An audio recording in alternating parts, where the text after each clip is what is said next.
Assalamualaikum warahmatullahi wabarakatuh.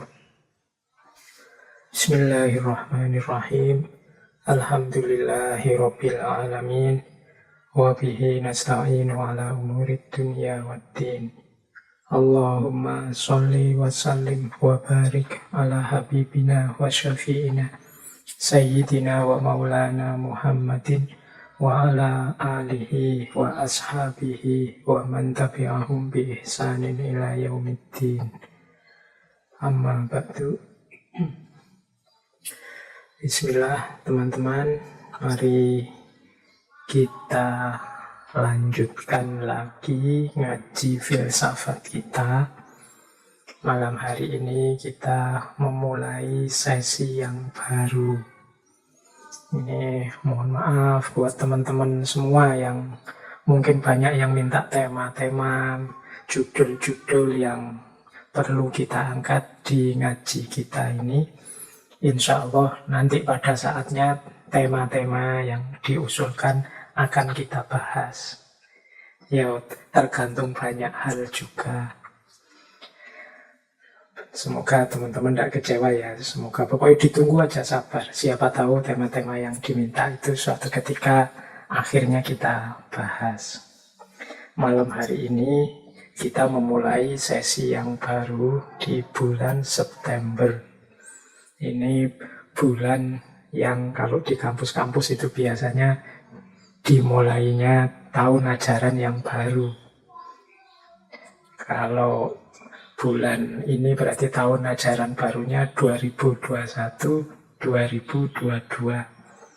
Masih dalam suasana pandemi, kuliah-kuliah sebagian besar, saya tidak tahu apa semuanya, model kuliahnya adalah daring atau jarak jauh.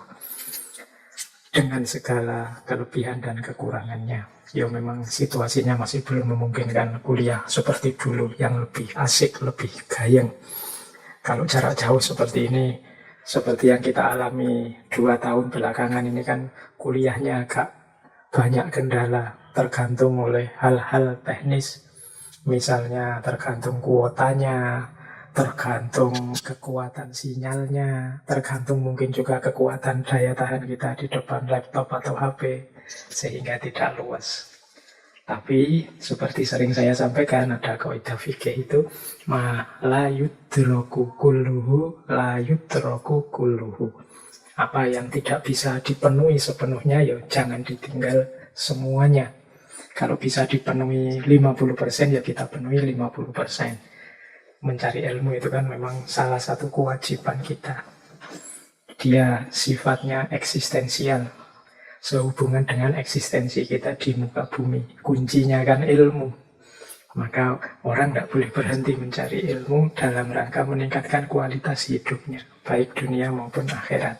Jadi meskipun ada kendala, pandemi, dan berbagai situasi keprihatinan kita hari ini, segala hal yang berhubungan dengan belajar dan nambah ilmu harus tetap lanjut. Termasuk ngaji filsafat kita ini. Ini kan salah satu momen kita belajar.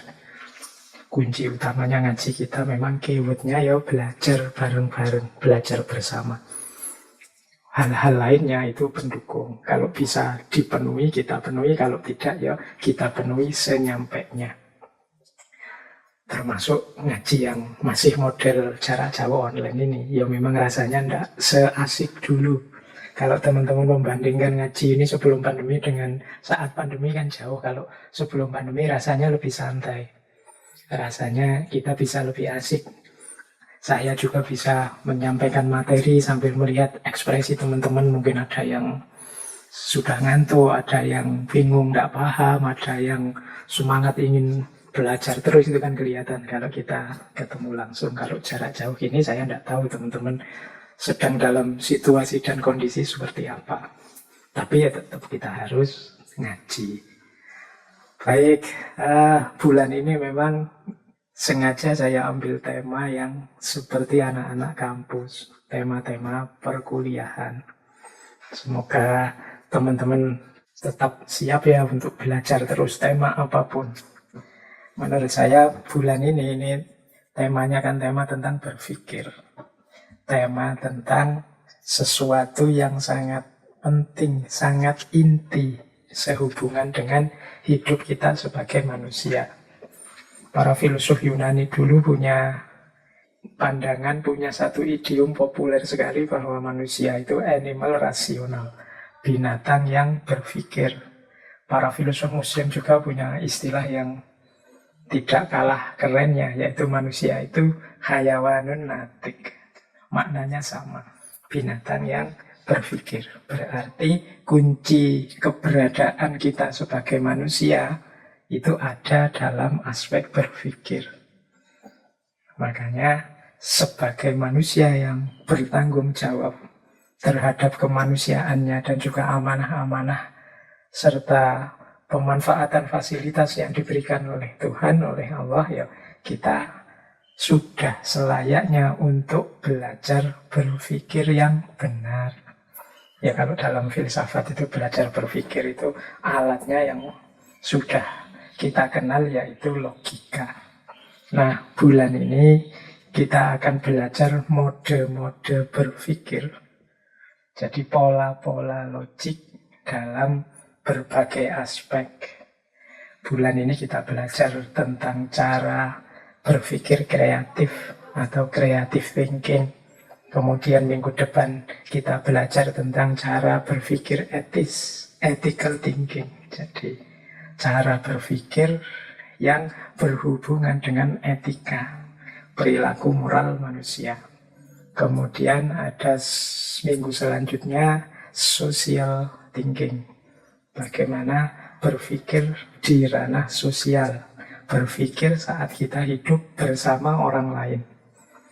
Kemudian minggu yang keempat, religious thinking, berpikir religius, berpikir keagamaan, atau kadang juga disebut dengan istilah berpikir teologis. Dan nanti terakhir, karena kebetulan bulan ini ada 5 hari Rebunya, ya kita ngaji 5 kali. Ini kan masih baru tanggal 1 sebenarnya, tapi ya mau bagaimana lagi, meskipun sebulan biasanya 4, ya kita istiqomai sesuai yang sudah kita niatkan. Setiap Rabu malam kita melakukan kajian. Maka minggu terakhir nanti kita ambil tema limit of reason. Biasanya diterjemahkan sebagai batas nalar. Jadi di minggu terakhir ini kita akan belajar untuk tahu batas. Apa saja yang mungkin bisa kita pikirkan dan mana saja yang itu sudah mentoknya, batasnya. Tidak mungkin kita bisa mencapainya. Ini juga perlu kearifan kita untuk memahami limit of reason ini. Biar kita tidak melakukan sesuatu yang sia-sia.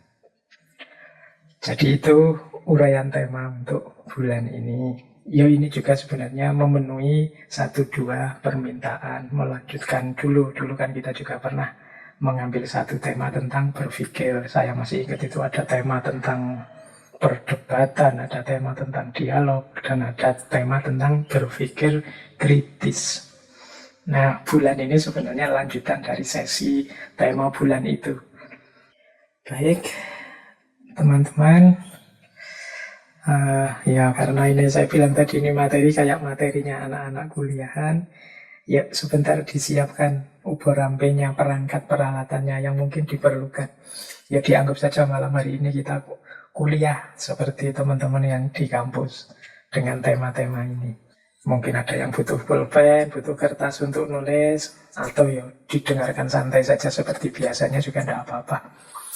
Nanti kalau rasanya kok agak rumit Pak, ya diulang lagi. Masih belum paham Pak, ya diulang lagi.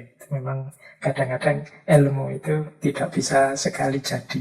Bahkan banyak di antara wawasan-wawasan kita itu yang harus diulang-ulang. Bahkan banyak pula di antaranya yang ketika diulang-ulang itu selalu muncul pemahaman baru. Mungkin teman-teman bisa merasakan kadang-kadang kalau kita ngaji tema apa gitu. Dulu sudah pernah, tapi ketika kita ulang lagi itu ternyata muncul pemahaman-pemahaman baru, wawasan-wawasan baru lagi. Nah, maka tidak masalah kalau nanti Pak ini saya sulit menangkapnya, ya nanti diulang lagi. Karena seperti saya bilang tadi, ini tema-tema eksistensial, tema-tema yang berhubungan dengan eksistensi kita dan tanggung jawab kita sebagai manusia. Baik, bismillah, kita mulai tema creative thinking atau berpikir kreatif. Saya ulang sebentar ya, definisi berpikir itu. Ini sebenarnya istilah sehari-hari, sering kita pakai. Bahkan kita sering nyindiri orang yang tidak mau mikir, tidak mau berpikir. Misalnya, mbok yo mikir dong, atau diksi-diksi yang semacam itu. Itu menunjukkan bahwa orang itu kalau disebut tidak mikir, orang itu kalau disebut tidak bisa berpikir, itu sesuatu yang memalukan bagi dirinya. Makanya banyak orang nyindir orang yang dianggap tidak bisa berpikir. Semoga teman-teman yang ikut ngaji malam hari ini tidak termasuk orang-orang yang anti berpikir, tidak mau menggunakan akalnya, berpandangan sangat negatif terhadap penggunaan akal budi. Karena seperti apapun kita tidak mau menggunakan akal, sebenarnya secara alamiah kita pasti menggunakannya. Kalau kita sehat jasmani dan rohani, tidak mungkin orang itu hidup tanpa akalnya. Bahkan di ranah apapun, termasuk ranah agama. Dalam beragama pun kita juga dituntut untuk jernih, sehat cara berpikirnya. Meskipun nanti tentu saja standar berpikir jernih dan berpikir sehat itu kadang-kadang beda-beda. Nah, ini yang sering kemudian jadi perdebatan, sering jadi masalah. Tapi kita tidak ke situ dulu. Kita awali dulu pelan-pelan dari definisi berpikir. Apa sih berpikir itu? Berpikir itu adalah proses kognitif terorganisir bertujuan yang kita gunakan untuk memahami dunia kita. Nah, perhatikan 3 ciri tadi ya. Kognitif, terorganisir, bertujuan. Kognitif itu berarti ada proses-proses akal yang bekerja, rasio yang sedang aktif dan sadar. Jadi yang pertama dia proses akal, proses rasio, proses kognitif sadar yang memang sengaja kita jalankan, kita hidupkan. Kemudian yang kedua terorganisir. Terorganisir itu ada tertibnya, ada urutannya. Tadi saya melihat apa, kemudian saya pahami sebagai apa, kemudian saya simpulkan berarti apa. Nah, itu namanya kan terorganisir. Saya melihat orang yang dadanya sesak misalnya. Kemudian saya pahami mengapa kok dia dadanya sesak. Oh, dia punya sakit asma. Kemarin katanya baru kontak dengan orang yang positif COVID. Kemudian hari ini dia mengeluh dadanya sesak, demam. Nah, itu kan terus kita menyimpulkan, oh mungkin dia tertular, oh mungkin dia terkena virus COVID. Nah, ini kan terorganisir. Jadi kalau dijelentrehkan bahasa Jawanya, kalau dirangkai itu ada urutan-urutannya sebenarnya. Ketika kita menyimpulkan sesuatu secara sadar menggunakan akal kita, itu sebenarnya ada pola-polanya. Itu yang disebut terorganisir. Jadi tidak iseng, tidak asal, tidak sesuka-sukanya sendiri. Jadi ada patternnya, ada polanya. Itulah namanya berpikir. Dan yang ketiga, bertujuan. Jadi ada maksudnya. Mengapa sih kok tadi aku ingin tahu sebenarnya dia ini kena apa? Dia ini terserang apa? Itu kan ada tujuannya. Jadi mungkin tujuannya sekedar untuk tahu sehingga bisa menentukan sikapku padanya, atau tujuannya untuk bisa menjaga masyarakat sini biar tidak kena tertular juga, dan macam-macam. Itu namanya tujuannya. Jadi berpikir itu kognitif, terorganisir, bertujuan. Nah, ini kalau definisi dari bukunya seperti itu. Atau teman-teman bingung dengan penjelasan ini, tidak usah dipahami atau dihafalkan definisinya, disadari saja proses berpikir yang terjadi dalam diri kita. Caranya, misalnya ada orang punya tips seperti ini untuk mendeteksi kita ini berpikir apa enggak. Ada satu quotes yang bagus yang bunyinya begini: as you start asking question and seek answers, you are in fact thinking. Jadi begitu engkau bertanya dan mencari jawaban, saat itulah sebenarnya engkau sedang berpikir.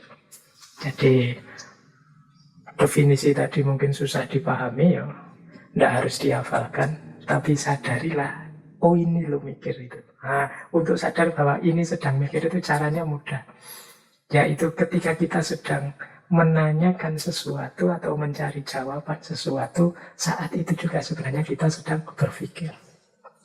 Misalnya teman-teman bertanya, ini tadi ngajinya mulai jam berapa ya? Nah, itu otomatis setelah ada pertanyaan itu kan pikiran kita jalan.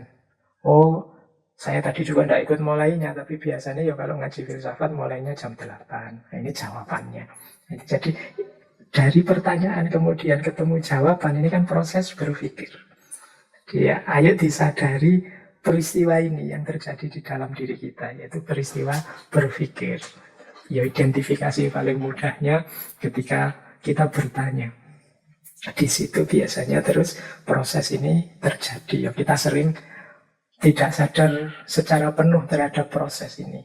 Karena sejak kecil sebenarnya kan kita juga sudah berpikir. Kalau dalam ilmu logika itu ada namanya logika alamiah. Logika alamiah itu ya cara berpikir yang alami. Orang itu tidak harus kuliah logika, kuliah filsafat, membaca buku-buku logika. Sebenarnya juga sudah bisa berpikir. Ya contohnya misalnya bapak-bapak ibu kita dulu, kakek nenek kita, itu kan mungkin tidak pernah kuliah filsafat, tidak pernah membaca buku-buku logika, tidak pernah ikut ngaji filsafat. Tapi kan mereka mampu hidup dengan baik, dengan benar, bahkan selaras dengan hukum-hukum alam sunnatullah. Itu kalau dalam filsafat ya memang setiap orang itu punya logika alamiah. Jadi secara alami memang Allah memberi anugerah manusia kemampuan berpikir. Hanya saja nanti dalam problem tertentu, masalah-masalah tertentu, hal-hal tertentu butuh pendalaman-pendalaman berpikir, butuh analisis-analisis yang lebih dalam, yang tidak bisa dipikirkan sambil lalu. Ada konsep-konsepnya, ada teori-teorinya. Nah, ini nanti jejernya logika alamiah yang dikenal dengan nama logika ilmiah. Jadi ini nanti ada di kuliah atau pelajaran logika. Bedanya logika yang alamiah dan logika yang ilmiah. Jadi ada kan orang yang bilang, alah ngapain sih pakai belajar logika segala, belajar filsafat segala. Saya tidak pernah belajar filsafat juga bisa mikir. Ya, secara alamiah memang manusia punya kemampuan berpikir. Cuma nanti ada problem-problem tertentu yang kita butuh skill, cara berpikir yang nggak bisa digeneralkan begitu saja dianggap sama. Butuh pemahaman-pemahaman khusus, bahkan butuh rumus-rumus khusus. Kalau di kuliah logika sering saya beri contoh, misalnya kita itu kan sering misalnya berpikir logis itu. Sederhananya sering pakai contoh, semua manusia mati, saya manusia, maka saya mati. Itu kan kita sering pakai contoh ini. Ini secara alami orang juga bisa menerima itu. Tapi kalau ada kasus khusus, misalnya kalimatnya diganti. Setiap bapak adalah laki-laki. Saya laki-laki. Berarti saya, itu kalau pakai rumus tadi, itu harusnya berarti saya bapak. Tapi kan tidak mesti kalau yang mengucapkan kalimat ini teman-teman yang belum nikah kan ya. Jadinya tidak cocok, tidak pas.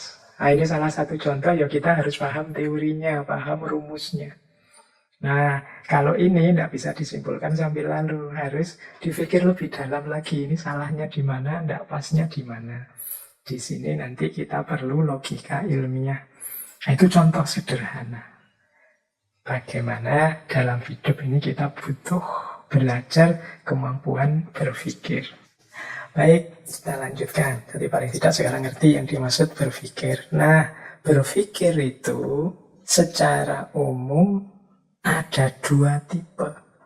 Ini yang satu sudah saya sampaikan dulu. Jadi dua tipe ini, yang pertama adalah critical thinking, berpikir kritis. Yang kedua adalah creative thinking, atau berpikir kreatif. Tentang apa itu berpikir kritis, kemarin di sesi dulu, saya lupa bulan apa itu, sudah kita bahas satu sesi penuh. Malam ini kita lanjutkan tipe yang satunya, yaitu berpikir kreatif. Kalau yang berpikir kritis itu kan ada menganalisis, mengevaluasi, menalar, dan lain sebagainya. Nah, kalau creative thinking itu hasilnya adalah ide-ide baru, gagasan-gagasan baru. Itu namanya creative thinking atau berpikir kreatif. Ini cara berpikir yang berbeda, meskipun saling membutuhkan, saling mendukung. Jadi yang satu kritis, yang satu kreatif. Nanti kalau masuk mungkin ilmu tentang neuroscience itu sering penjelasannya dikaitkan dengan bagian otak manusia. Yang otak kiri itu sifatnya matematis, critical thinking. Yang otak kanan itu berhubungan dengan imajinasi kreatif. Dari situ lahir ide-ide baru, gagasan yang baru. Nah, kombinasi dari berpikir kritis dan berpikir kreatif inilah nanti manusia menyelesaikan problemnya. Manusia membuat keputusan-keputusan. Kalau orang hanya kritis saja tapi tidak kreatif, ya bagus. Dia hidup dengan tepat, dengan benar, tapi hidupnya tidak berkembang. Ya macet di situ-situ saja, muter di situ saja. Tidak ada ide baru, tidak ada gagasan baru. Jadi kalau ada pertanyaan, Pak, Indonesia ini kok tidak maju-maju ya Pak? Inovasi-inovasi, sains, teknologi kok tidak berkembang? Kita ini kok hanya konsumen saja ya Pak? Hanya mengkonsumsi produk-produknya orang, gagasan-gagasan, ide-idenya orang. Nah, itu mungkin salah satu jawabannya adalah banyak di antara kita yang kurang kemampuan berpikir kreatifnya. Yang kritis mungkin sudah banyak. Yang kritis itu kan kelihatan lah kalau teman-teman nonton podcast, medsos, orang diskusi, orang menganalisis ini, menganalisis itu kita banyak sekali ahlinya, komentator ini, komentator itu di mana-mana ada. Mungkin kita yang agak kurang adalah para ahli yang kuat dalam hal berpikir kreatif, menghasilkan ide-ide baru, gagasan-gagasan baru, tawaran-tawaran yang baru. Ya kalau tidak ada yang baru kan kita tidak berkembang, kita mandek di situ saja. Jadi kalau ingin progres, ingin maju, antara lain kita harus mengasah kemampuan berpikir kreatif kita. Nah, ya meskipun kemampuan berpikir kritisnya jangan ditinggal. Kreatif tanpa kritis nanti ngawur. Kritis tapi tidak kreatif, ya jalan di tempat. Kita tidak berkembang, tidak maju-maju. Dua kutub ini penting. Oleh Allah difasilitasi dengan otak kiri dan otak kanan. Yang punya kapasitas yang berbeda, keahlian yang berbeda. Ini yang berarti di antara bentuk syukur kita terhadap anugerah Allah itu, ya mari kita optimalkan dua-duanya. Critical thinking dan creative thinking. Ada yang mengilustrasikan dua kemampuan kritis dan kreatif ini seperti kalau kita naik, kalau bahasa Jawa ini naik getek atau naik perahu kecil itu, yang kita jalankan dengan dayung yang punya dua pedal, punya dua sisi. Sisi yang satu itu berpikir kritis, sisi yang satu berpikir kreatif. Ini dua-duanya harus hidup. Jangan hanya satu. Kalau hidup hanya satu, ya perahumu, gedekmu tidak akan maju pesat, tidak akan cepat jalannya, mungkin malah terombang-ambing. Dua-duanya harus imbang sehingga mengarahkannya jadi mudah. Nah, jadi ini berarti berpikir itu penting, eksistensial, dengan dua tipenya, yaitu critical thinking dan creative thinking. Ini harusnya saya mulai menjelaskan tentang critical thinking. Tapi critical thinking sudah kita jelaskan, berarti malam hari ini kita tinggal menjelaskan yang creative thinking. Baik, kita lanjutkan. Oke, kita awali dari pembahasan tentang kreatif atau kreativitas. Dalam bahasa Indonesia, kreativitas ini sering didefinisikan sebagai daya cipta. Daya cipta itu satu proses mental yang membuat lahirnya gagasan-gagasan baru atau pemecahan-pemecahan baru atau menemukan peluang-peluang baru, kemungkinan-kemungkinan yang baru. Ini kalau dalam bahasa Indonesia ini disebut daya cipta. Kemampuan mengkreasi, mengcreate. Meskipun yang dimaksud baru itu tidak harus sesuatu yang sama sekali sebelumnya belum ada. Bisa juga dalam bentuk kombinasi-kombinasi. Bisa dalam bentuk merangkai yang sudah ada, yang sebelumnya dikenal sehingga jadi sesuatu yang baru. Misalnya dulu orang kenalnya handphone itu sebagai alat komunikasi. Tapi kemudian gagasan tentang handphone ketemu dengan gagasan tentang kamera, digabung jadilah smartphone misalnya. Hari ini kan smartphone itu ya handphone kita yang ada berbagai macam alat di situ. Tidak hanya kamera sebenarnya. Tapi ini sebenarnya menunjukkan sesuatu kreasi, daya cipta yang luar biasa menggabungkan ide-ide yang ada sebelumnya. Jadi kamera kan orang sudah kenal sebelumnya, handphone orang sudah kenal sebelumnya. Nah, nanti handphone yang ada kameranya itu sesuatu yang genuine. Nah, ini namanya kreativitas. Peradaban manusia itu berkembang, maju, progres karena kuncinya adalah daya kreasi atau daya cipta atau kreativitas ini. Maka berpikir kreatif seperti saya bilang tadi nanti menjadi kuncinya kemajuan. Baik, saya lanjutkan. Nah, malam hari ini kita akan banyak belajar dari seorang tokoh yang dikenal sering dan banyak menulis tentang teknik berpikir, termasuk berpikir kreatif ini. Namanya adalah Edward de Bono. Teman-teman mungkin pernah membaca buku beliau ya, ada beberapa yang populer sekali, misalnya 6 topi berpikir, berpikir lateral, dan lain sebagainya. Beliau ini dokter, psikolog, penulis, filosof yang berasal dari Malta. Nah, malam hari ini kita akan mengambil beberapa teori dan konsep dari beliau tentang berpikir, khususnya berpikir kreatif ini. Menurut Edward de Bono, kreativitas itu adalah sumber daya manusia yang paling penting. Kata beliau, kalau tidak ada kreativitas, tidak akan ada kemajuan, maka kita selamanya hanya akan mengulang hal yang sama. Kalau manusia itu tidak kreatif, kita mungkin hari ini memakai baju yang sama, seperti manusia-manusia purba, manusia primitif zaman dulu. Mungkin kayak baju kita masih kayak Flintstone itu, mobilnya ya masih mobil kayak di Flintstone itu, tidak berkembang-berkembang sampai sekarang. Tapi kan manusia itu kreatif. Jadi selalu terjadi kemajuan dan perubahan. Kuncinya apa? Daya kreativitas. Maka malam hari ini, mari kita latihan berpikir kreatif dalam rangka memenuhi amanat Allah untuk memajukan dan memakmurkan bumi. Nah, kita lanjutkan lagi. Menurut Edward de Bono lagi, berpikir kreatif itu bukan bakat, tapi satu keterampilan yang dapat dipelajari.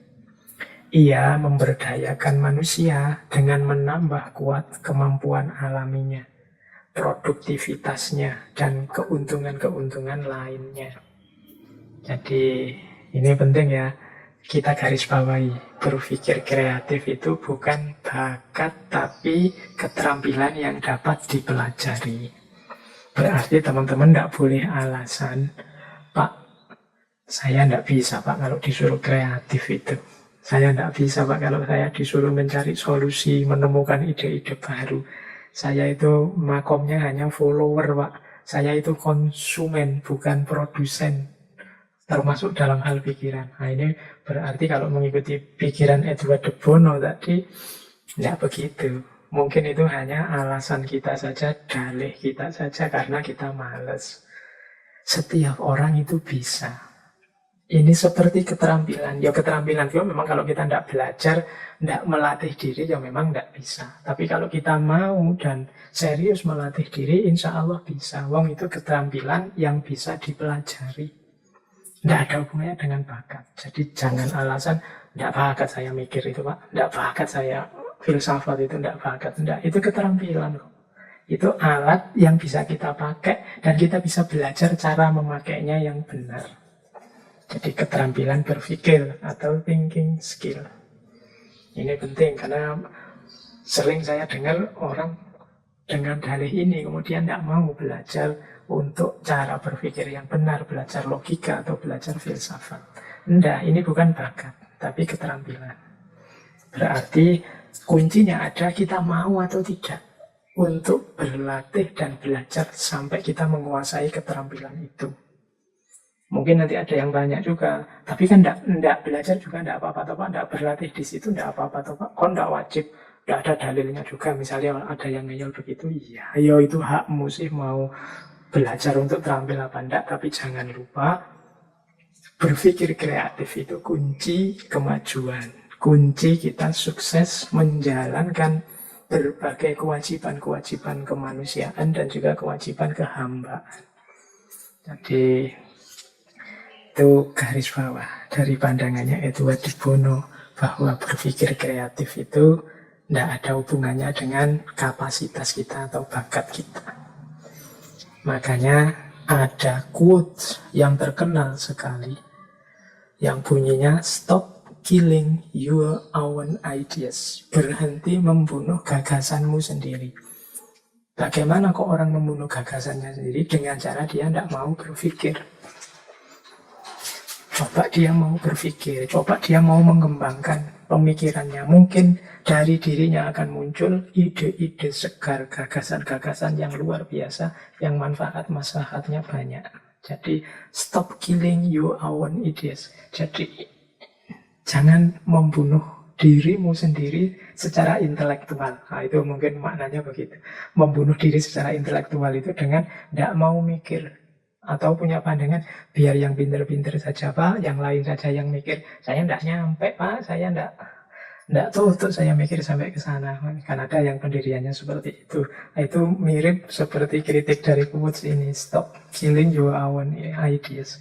Jadi jangan bunuh diri intelektual. Ayo berjuang. Ya, namanya berjuang ya tetap semampu kita. Jangan mau berhenti berpikir. Ada pandangan bahwa setiap orang itu sebenarnya kreatif. Tidak ada kok orang itu tidak kreatif. Ada pandangan juga, semakin kita percaya bahwa kita kreatif, semakin kita akan kreatif. Mengapa kok ada orang yang merasa dirinya tidak kreatif? Pertama-tama karena dia sejak awal sudah tidak percaya bahwa dirinya kreatif. Allah itu menganugerahkan akal pada kita dengan jutaan, puluhan, mungkin ratusan juta potensi yang luar biasa. Hanya kita saja yang mungkin kurang aktif menggalinya. Terus kita minder, kita rendah diri, memposisikan diri, Pak saya level-level orang biasa awam saja Pak, tidak mungkin saya punya gagasan-gagasan otentik. Yuk akhirnya terus kita tenggelam, menenggelamkan potensi kita sendiri. Teman-teman kan mungkin sering alami ya, misalnya ini loh dari orang yang tidak terduga-duga tiba-tiba muncul gagasan yang luar biasa. Ini orang ini hanya pedagang keliling, tapi begitu diajak ngobrol, keluar ceplosan yang mengagetkan yang tidak kalah dibandingkan para filosof. Si mbahku, nenekku ini hanya petani, tapi kalau menasehati kalah Cicero, Seneca, Marcus Aurelius itu. Mengapa bisa begitu? Ya memang karena setiap orang punya derajat level intelektual yang tinggi. Hanya saja mungkin banyak orang yang tidak sadar atau tidak percaya dengan kapasitas dan kemampuannya. Ada pandangan lagi, kreativitas seseorang itu dari ekspresi otentiknya.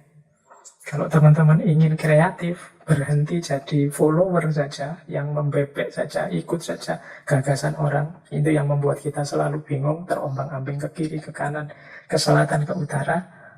Ayo, ekspresikan keinginan otentikmu. Ungkapkan apa yang engkau inginkan. Jangan malu-malu menyatakan apa yang terlintas di pikiranmu. Siapa tahu dari situ muncul gagasan-gagasan besar dan penting.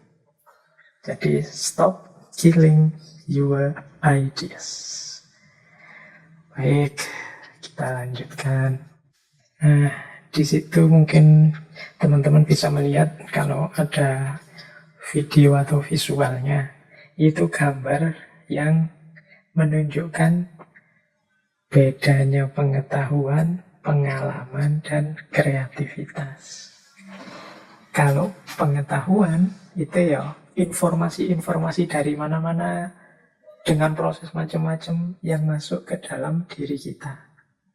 Makanya gambarnya titik-titik tersebar macam-macam. Kita itu kan sehari-hari mendapatkan berbagai macam pengetahuan tentang banyak hal. Ada yang kita sadari, ada yang tidak. Itu seperti kumpulan macam-macam yang kita masukkan. Nah, nanti pengetahuan-pengetahuan ini bisa jadi pengalaman, menjadi rujukan dari pengalaman. Misalnya, kita punya pengetahuan tentang rasa sakit pilek setelah banyak minum es. Nah, ini kan pengetahuan yang kemudian sumbernya adalah pengalaman, experience. Nah, di situ kemudian muncul pola, ada garis-garisnya. Oh, setelah saya minum es, kemudian pilek. Kalau sudah pilek, biasanya saya harus banyak minum, banyak tidur, istirahat. Setelah itu 2 hari, terus pileknya mulai reda. Ini experience yang berhubungan dengan knowledge, pengetahuan. Jadi pola-pola yang kita alami sehari-hari itu namanya kan experience, yang itu didukung oleh pengetahuan kita. Ya yang kita sama sekali tidak memahami, berarti tidak ada knowledge di situ, ya kita tidak bisa menangkap pengetahuan itu. Ini apa sih? Apa sih itu? Belum paham ya. Dia tidak jadi experience. Experience itu ketika ada pengetahuan yang berjalin dengan yang kita alami. Nah, yang ketiga kreativitas. Kalau kreativitas gambarnya tidak rapi. Kreativitas itu mungkin pengetahuan apa atau pengalaman apa yang kita jadikan pijakan untuk melahirkan sesuatu yang baru yang mungkin sama sekali tidak ada hubungannya dengan experience dan knowledge tadi. Meskipun ada juga kemungkinannya masih ada hubungannya, tapi dia ini pola baru. Sama seperti handphone yang ada kameranya, atau helm yang ada sekarang ada headsetnya, atau bantal yang ada alat pijatnya, macam-macam. Itu kan kreativitas.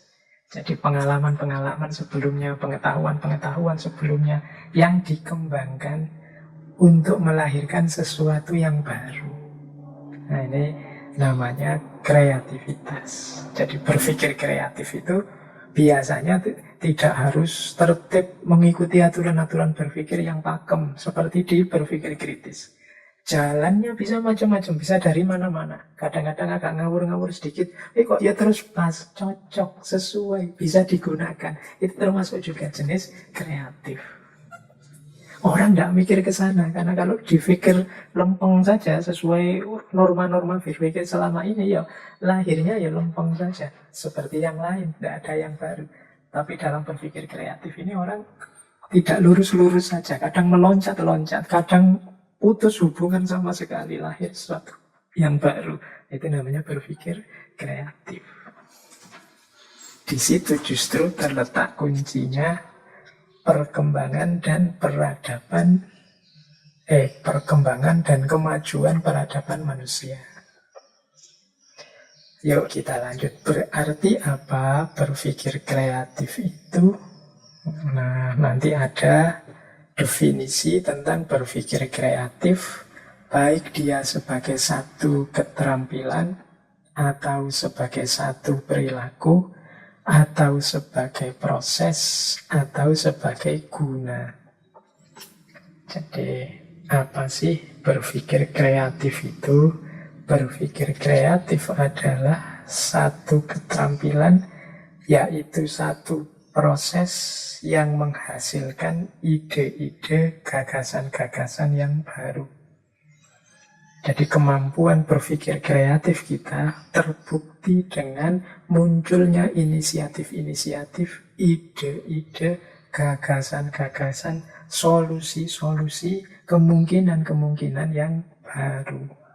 Ini namanya berpikir kreatif. Jadi kalau ada orang ingin ngecek apakah dirinya kreatif atau tidak, itu parameter paling mudah adalah mampu atau tidak dia menghasilkan ide-ide baru, gagasan-gagasan baru, solusi-solusi baru, alternatif yang belum pernah ditemukan orang sebelumnya, belum pernah muncul dalam gagasan orang lain. Ini namanya berpikir kreatif.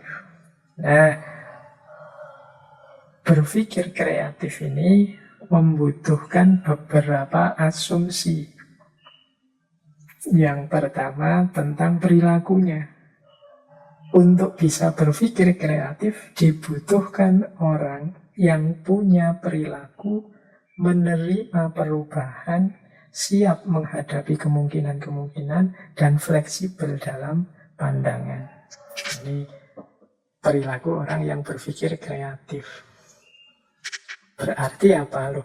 Orang yang tidak mau menerima perubahan, orang yang tidak siap menghadapi lahirnya kemungkinan-kemungkinan baru yang mungkin berbeda dengan yang dia kenali, dia ketahui selama ini, atau orang yang tidak fleksibel, orang yang kaku dalam berpandangan, sulit untuk masuk ke ranah berpikir kreatif ini. Disinilah nanti letaknya, akarnya yang sering kita sebut sebagai kejumutan. Kejumutan itu kekakuan, kebekuan. Ini yang membuat satu budaya, satu peradaban tidak berkembang. Kenapa? Karena manusianya tidak mau berubah, tidak siap menghadapi kemungkinan-kemungkinan baru, dan kaku dalam tata pikirnya.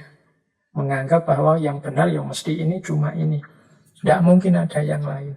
Nah, ya wis, kalau sudah perilaku berpikirnya seperti ini, tidak mungkin dia mau masuk ke ranah berpikir kreatif. Karena berpikir kreatif itu menampilkan ide-ide, gagasan-gagasan, dan kemungkinan-kemungkinan baru. Jadi prasyarat perilakunya menerima perubahan, siap menghadapi kemungkinan-kemungkinan, dan fleksibel. Ini tugas kita untuk membentuk karakter kita seperti ini. Apalagi teman-teman yang masih muda-muda, yang dituntut untuk senantiasa banyak berkreasi, menghasilkan ide-ide baru, biar tidak hanya mengikut saja, biar tidak hanya jadi follower saja terhadap senior-senior, bapak ibu, nenek-neneknya dulu. Nah, itu yang perilakunya. Kemudian ada prasyarat prosesnya. Proses yang memungkinkan terjadinya pemikiran kreatif itu adalah dibutuhkannya ruang untuk pengembangan dan kemajuan. Maksudnya apa? Tidak mungkin orang mampu dan mau berpikir kreatif kalau ruang pengembangan dan kemajuannya ditutup. Kalau orang sudah dicegat, sudahlah, tidak usah banyak usul, sudahlah, tidak usah banyak tanya, sudahlah, tidak usah mikir macam-macam, ikuti saja apa yang sudah ada. Kalau lingkungan masyarakat kita cara berpikirnya seperti ini, ruang sosial kita pendiriannya seperti ini, ya tidak akan lahir gagasan-gagasan baru, ide-ide baru. Berarti tidak mungkin terjadi kemajuan-kemajuan. untuk terjadi kemajuan kan harus ada gagasan-gagasan baru, harus ada alternatif-alternatif solusi hidup yang baru, yang berbeda dengan sebelumnya. Tapi kalau ruang ini sudah ditutup, ya tidak mungkin terjadi berpikir kreatif. Orang tidak boleh ngomong, orang tidak boleh usul, orang tidak boleh menyatakan ide gagasannya. Kalau menyatakan ide gagasannya yang berbeda dengan yang diyakini oleh mayoritas selama ini, dia terancam hidupnya, terancam kebebasannya, terancam kenyamanannya, dan lain sebagainya. Maka tidak mungkin lahir pemikir-pemikir kreatif. Jadi itu prasyarat prosesnya. Dan yang keempat, aspek gunanya. Dari sisi guna itu manfaatnya, berpikir kreatif itu membantu kita menemukan dan memecahkan masalah lebih cepat dan lebih mudah. Mengapa sih masalah itu terjadi? Masalah itu kan terjadi karena jawaban-jawaban lama yang semula diyakini sebagai solusi ternyata tidak menyelesaikan. Di situ kan muncul masalah. Berarti apa? Orang butuh jawaban-jawaban baru, alternatif-alternatif jawaban yang baru. Disinilah kemudian penting kemampuan berpikir yang kreatif. Itu manfaat yang pertama. Manfaat yang kedua, berpikir kreatif itu memberi perspektif-perspektif, memberi banyak tawaran untuk dipilih, untuk membuka jalan lahirnya perubahan yang lebih baik. Kalau kita berpikir kreatif itu kan tiba-tiba muncul banyak alternatif jawaban. Bisa ini, bisa itu, bisa yang sana, bisa yang... Ada problem A, ini solusinya. Bisa ini, bisa itu, bisa yang sana, bisa yang sini. Itu kan orang banyak alternatif jawaban, tinggal milih. Kalau saya milih ini, kelebihannya ini, kekurangannya ini. Kalau saya milih ini, kelebihannya ini, kekurangannya ini, dan seterusnya. Itu kan enaknya berpikir kreatif. Tapi kalau kita tidak punya kemampuan berpikir kreatif, ngertinya solusi hanya satu. Kalau ada masalah ini, dulu solusinya ini.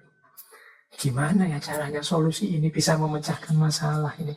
Kita tidak memunculkan ide-ide baru, hanya macet bulat di situ. Akhirnya kita stres berlama-lama, bingung berlama-lama. Akhirnya memaksakan ideal-ideal yang tidak masuk untuk menjawab persoalan-persoalan hari ini. Akhirnya ya masalah tidak selesai, kadang-kadang malah muncul masalah baru.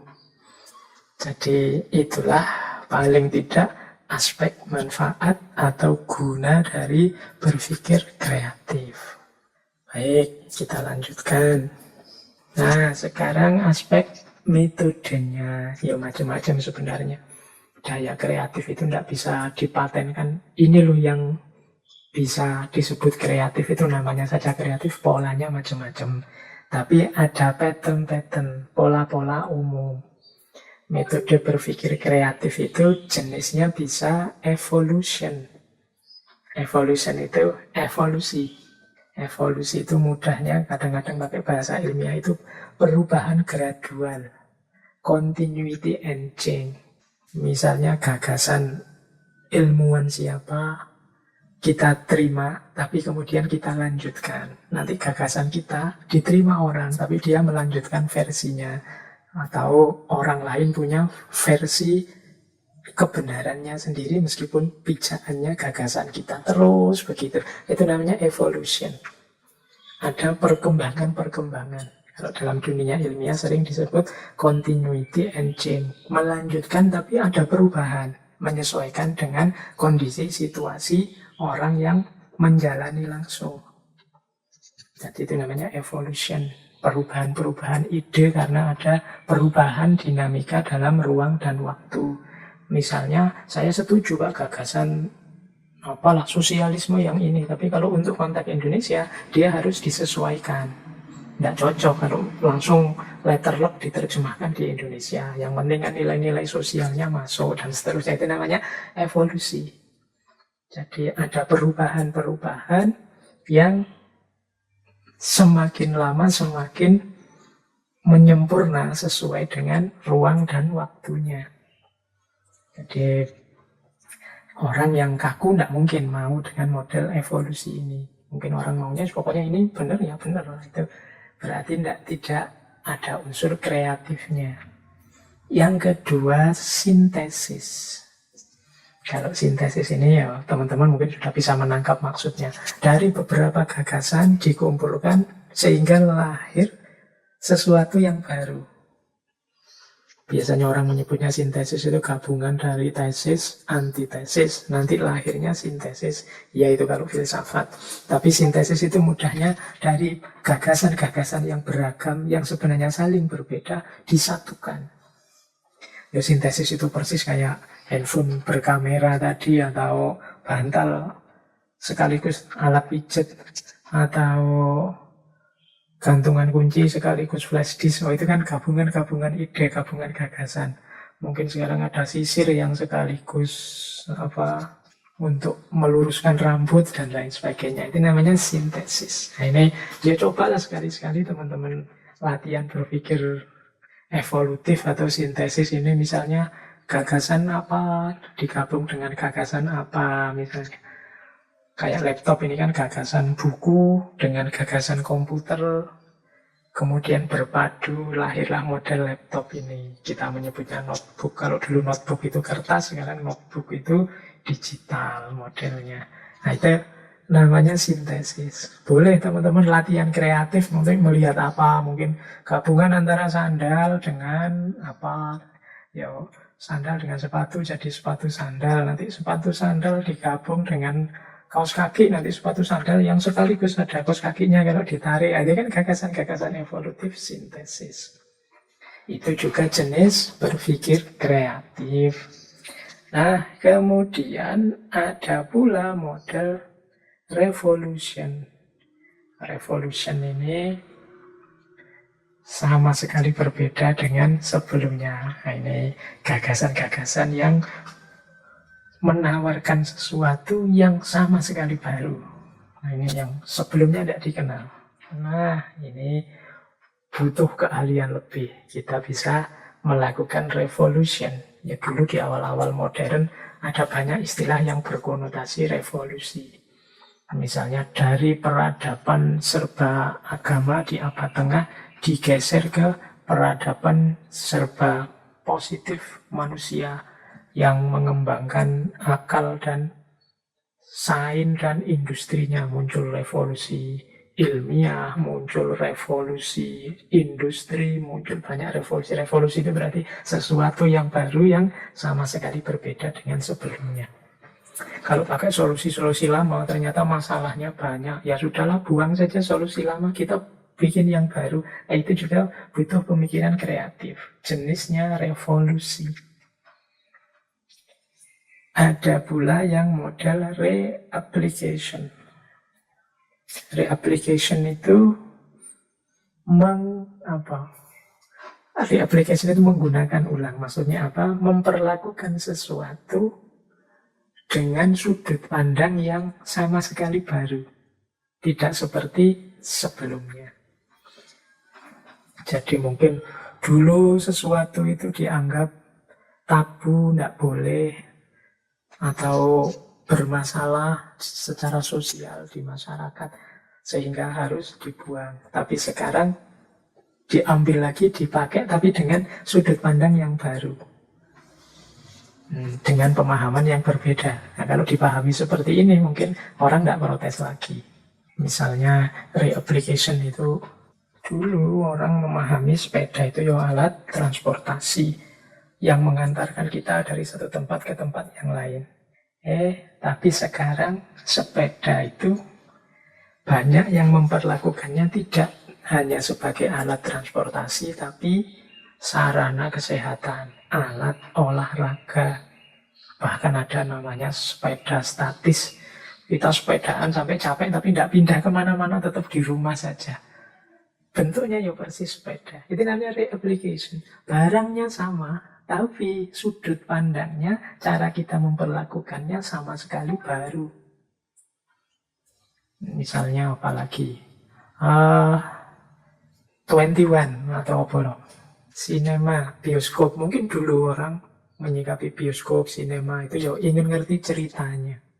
Tapi sekarang kan kalau sekedar ingin ngerti ceritanya ya bisa dari laptop, bisa online, bisa macam-macam. Nah, maka orang mungkin ke sinema, ke 21, ke bioskop-bioskop itu punya sudut pandang yang berbeda. Mungkin menikmati 3 dimensinya atau berdua mojok sama pacarnya, bisa macam-macam. Itu contoh re-application. Jadi sesuatunya lama tapi diperlakukan baru dengan perspektif kekinian hari ini. Yang kelima, model-model kreatif itu yaitu changing direction. Changing direction ini adalah, kalau diterjemahkan letter ya mengubah arahnya.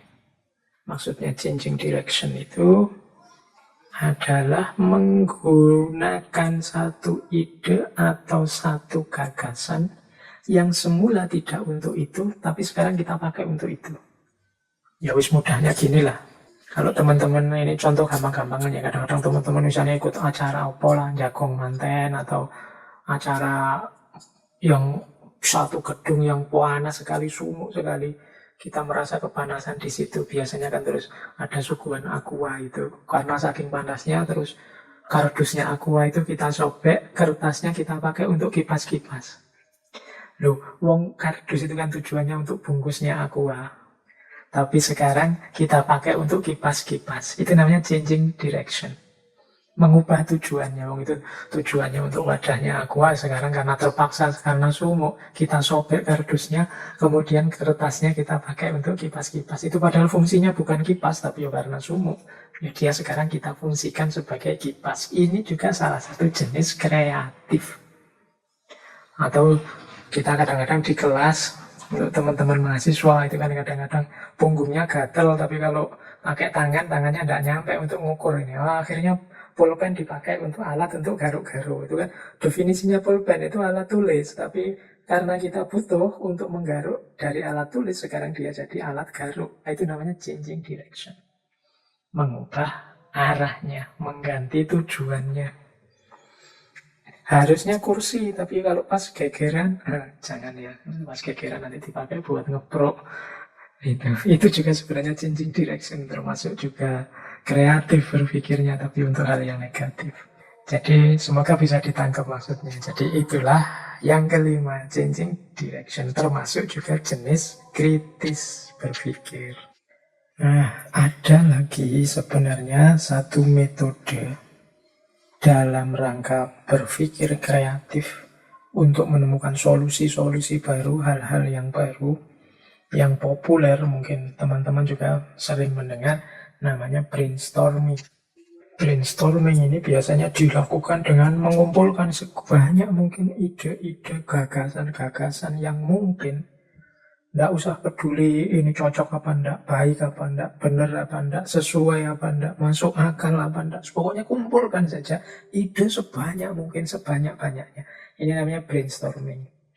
Kemudian setelah itu baru diseleksi, baru dipilih-pilih mana yang cocok, mana yang paling sesuai, ya mana yang paling relevan. Yo, rumusnya brainstorming ini ada quotes bagus yang saya bawa. The best way to have good ideas is to have lot of ideas and then throw away the bad ones. Cara terbaik untuk mendapatkan gagasan-gagasan yang bagus adalah dengan cara mengumpulkan sebanyak mungkin gagasan atau ide, kemudian membuang yang jelek-jelek. Nah, metode semacam ini namanya brainstorm. Jadi berpikir kreatif ini kan sering dipakai untuk menemukan solusi baru, melahirkan ide-ide baru yang relevan. Nah, cara yang populer antara lain brainstorming ini. Biasanya teman-teman di organisasi, lembaga-lembaga, kelompok-kelompok tertentu itu kan sering menggunakan model brainstorming ini untuk menemukan ide-ide gagasan yang baru. Biasanya dilakukan dengan cara semua orang disuruh menyampaikan ide-ide atau gagasannya. Apapun itu silahkan disampaikan. Baik atau buruk, sampaikan saja. Tidak usah mikir ini cocok apa enggak, sesuai apa enggak. Kumpulkan saja semuanya. Kalau sudah terkumpul, baru dipilih sesuai dengan standar-standar yang kita inginkan. Sampai ketemu, oh dari sekian banyak ini yang paling cocok, yang paling relevan ini. Nah itu yang diambil. Sisanya ya disisihkan. Ketemulah sesuatu yang baru, genuine untuk mengatasi masalah, menjawab problem. Nah, itu namanya brainstorming. Terus kita lanjutkan ya. Kita kembali sebentar ke Edward de Bono tadi. Menurut beliau, salah satu teknik berpikir kreatif yang penting namanya lateral thinking.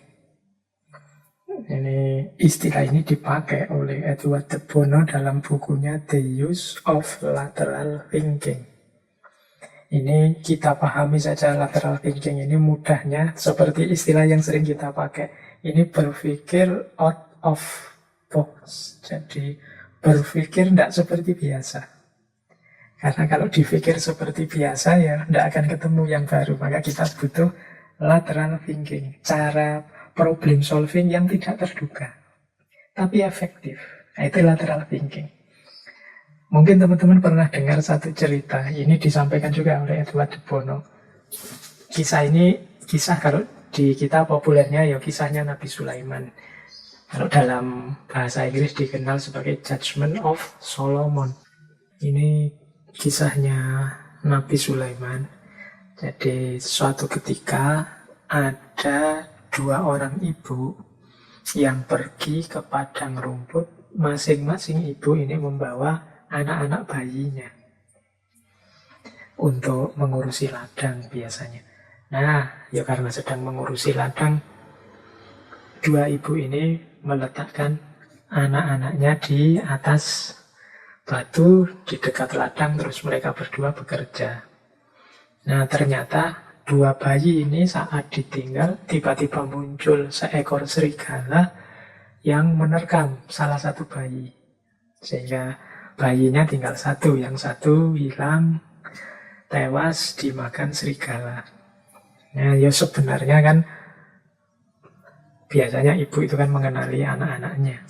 Tapi ibu yang kehilangan anak ini merasa mungkin karena kesedihannya atau karena gelisah, khawatir dimarahi suaminya, dia bersikukuh bahwa bayi yang ada itu anaknya. Sementara ibu yang satunya, ya dia pasti hafal itu anaknya, ya tentu saja dia tidak mau.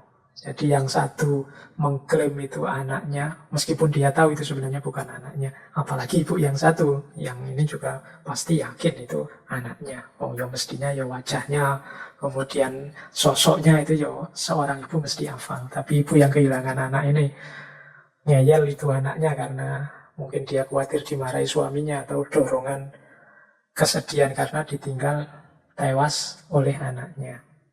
Akhirnya kasus ini berlarut-larut, dibawalah sampai ke hadapan Nabi Sulaiman.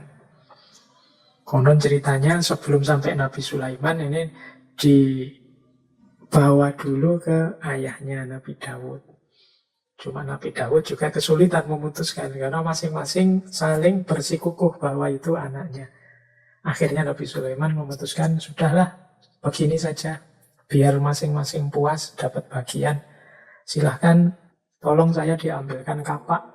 Biar adil, bayi ini saya belahnya saja jadi 2. Nah, begitu diambilkan kapak, ibu yang kehilangan anaknya itu diam saja. Mungkin bahkan diam-diam dia merasa puas, biarlah yang lain juga merasakan kesedihanku.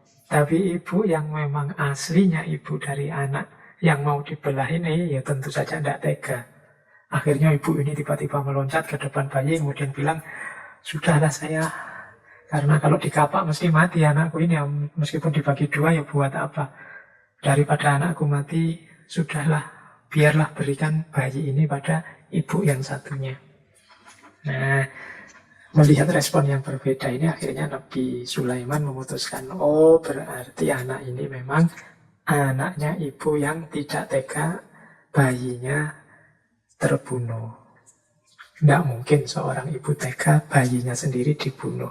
Nah ini kan cara pemecahan masalah seperti ini kan tidak biasa. Jarang orang bisa berpikir sampai ke sana, punya ide sampai sejauh itu. Nah, ini yang ilustrasi dari bukunya De Bono juga, Judgment of Solomon. Ini salah satu contoh, namanya lateral thinking. Cara berpikir lateral. Cirinya apa sih lateral thinking itu? Yang pertama, kreatif and indirect. Jadi kreatif pasti sesuatu yang baru yang sebelumnya belum ada. Dan tidak langsung, tidak linier. Kadang meloncat-loncat, kadang tidak terduga. Jadi itu ciri pertama.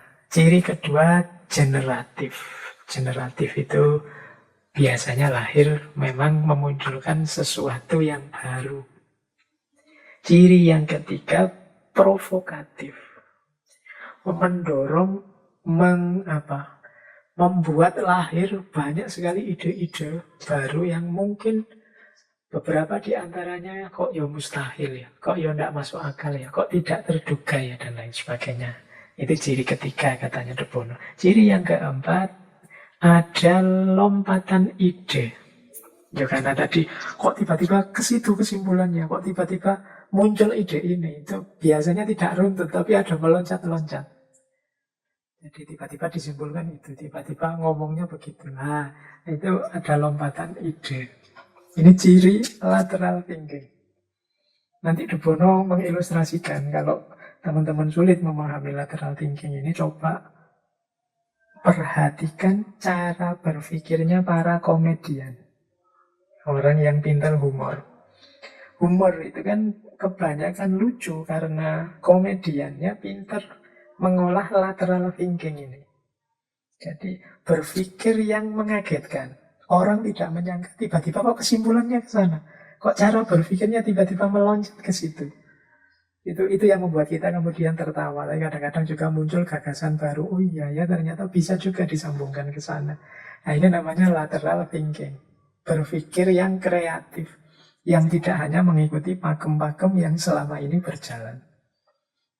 Jadi ini istilah dari Edward De Bono untuk menjelaskan yang malam hari ini kita pelajari sebagai berpikir yang kreatif. Yang ini disebut lateral thinking, yang kita sering pakai istilah berpikir yang out of the box. Meskipun kadang-kadang sumbernya tidak jelas, kok muncul ide itu ya, kok tiba-tiba gagasan itu lahir. Kadang-kadang muncul tiba-tiba begitu saja atau melalui loncatan-loncatan berpikir. Bahkan ada yang menganggap kadang-kadang lateral thinking ini tidak ilmiah, sehingga disebut pseudoscience. Jadi dia tidak mengikuti kaidah-kaidah berpikir ilmiah yang resmi, yang pakem. Sehingga kadang-kadang orang kalau ditanya, dari mana tadi kok muncul gagasan begitu? Yang punya gagasan mungkin juga sulit menjelaskannya. Ya, yang penting coba dicek saja apakah gagasan ini relevan, kemudian sesuai, cocok, manfaat, fungsional untuk menyelesaikan problem yang dihadapi atau tidak.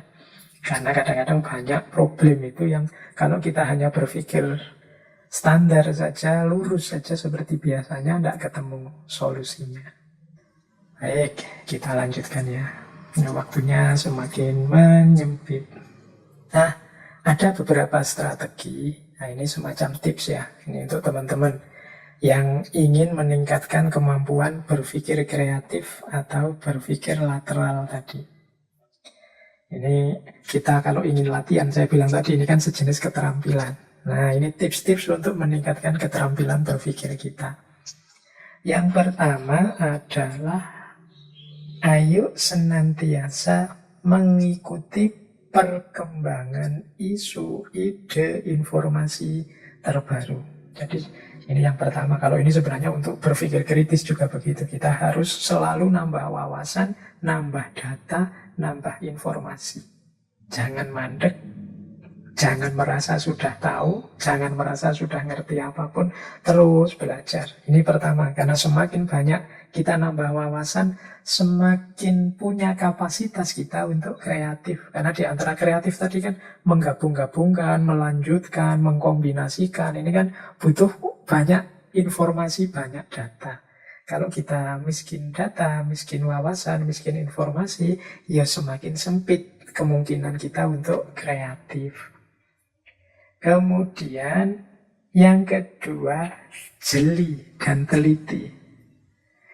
Orang itu kadang-kadang kalau membaca, melihat sesuatu itu biasanya dilihat secara umum saja, sekilas saja, tidak pernah difikirkan mendalam. Nah, mari latihan untuk jeli. Ketika melihat sesuatu, dipahami sampai unsur-unsurnya yang paling kecil. Mungkin di situ ada kesamaan-kesamaan, ada perbedaan-perbedaan, ada kejanggalan-kejanggalan atau keunikan-keunikan. Ayo latihan ini.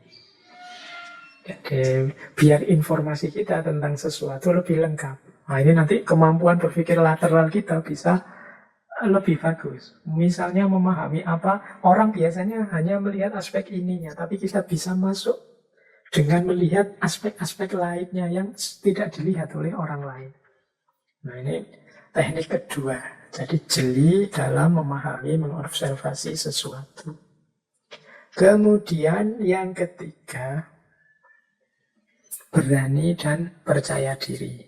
Ya, karena berpikir kreatif itu kan melahirkan gagasan-gagasan baru, ide-ide baru. Tentunya butuh keberanian dan kepercaya dirian. Orang yang tidak percaya diri ya tidak mungkin mengeluarkan gagasan-gagasan otentik, original yang baru. Orang penakut juga tidak mungkin. Orang yang tidak punya keberanian, tidak punya rasa percaya diri, ya tentunya hanya mengalir saja, ikut saja apa yang selama ini sudah berjalan. Yang keempat, melatih diri mengembangkan kebiasaan yang banyak menuntut kreativitas. Misalnya olahraga tertentu atau seni tertentu. Ini kan melatih kreativitas. Macam-macam kalau olahraga, sepak bola, voli, bulu tangkis, itu kan sering menuntut kita untuk berkreasi. Mengkombinasi gerakan, mengkombinasi taktik, strategi. Ini kan butuh kreativitas. Seni juga begitu. Seni rupa, seni suara, seni musik, seni drama, apapun itu kan butuh kreativitas yang tinggi. Maka teman-teman yang ingin mengembangkan kemampuan berpikir kreatifnya, ayo punya kebiasaan-kebiasaan yang banyak menuntut kreativitas sebagai latihannya. Olahraga apa, biasanya ya setiap olahraga ada sisi-sisi kreatifnya. Bahkan catur sekalipun itu justru malah banyak butuh kita kreatif, strategi, cara menyerang, cara bertahan, dan lain sebagainya. Apalagi seni. Nah, semakin terlatih diri kita untuk berkreasi, ya paling tidak semakin percaya diri, semakin berani, dan saat kita aktif berpikir kreatif, diri kita sudah terbiasa. Yang selanjutnya, tentu saja untuk meningkatkan kemampuan berpikir kreatif kita, ya kita harus paham secara dalam tentang diri kita. Kita ini kelemahannya apa, kekurangannya apa, ketakutan-ketakutan kita apa, harapan-harapan kita apa. Ini mendukung kemampuan kreatif kita. Yo, apa saja sebenarnya membutuhkan pemahaman tentang diri sendiri, tidak hanya berpikir kreatif, berpikir kritis juga begitu, perilaku hidup sehari-hari juga begitu. Dalam hampir semua bidang, pemahaman diri ini nanti menjadi kunci. Kemudian yang keenam, strategi untuk meningkatkan kemampuan berpikir, antara lain kita harus terbuka. Mau belajar tentang hal lain atau disiplin yang lain. Kalau kita menutup diri, tidak terbuka, ya berarti kita tidak bisa dimasuki oleh informasi baru, data baru, perkembangan terbaru. Ya tidak mungkin kita bisa melakukan kreativitas. Kemudian yang ketujuh, tidak kaku, mau menerima ide-ide baru. Ini lanjutannya terbuka tadi. Setelah kita terbuka kan ada data baru, fakta baru yang masuk. Banyak orang yang tidak siap, sehingga tidak mau ketika menemukan, mendapati data-data atau fakta yang baru. Ya tentu saja, kalau dia tidak mau dimasuki data, fakta, argumen, wawasan yang baru, ya tidak mungkin akan lahir kreativitas yang baru. Yang muncul ya tetap data lama, wawasan lama, itu saja bulat di situ. Dan yang terakhir, untuk berpikir kreatif, lateral, kita harus berani bertanya dan mempertanyakan. Jadi ini nama lainnya, kita juga sebelumnya punya kualitas kritis untuk menemukan masalah di mana, kemudian akar masalah, sumber masalah, dan dilanjutkan dengan kemampuan-kemampuan solusinya. Jadi ini strategi-strategi yang bisa kita lakukan untuk meningkatkan kemampuan berpikir kritis lateral. Baik, kita lanjutkan. Ini waktunya mungkin kurang lebih 30 menit lagi. Nah, ada satu teori yang populer sekali, terkenal sekali dari Edward de Bono berhubungan dengan berpikir ini.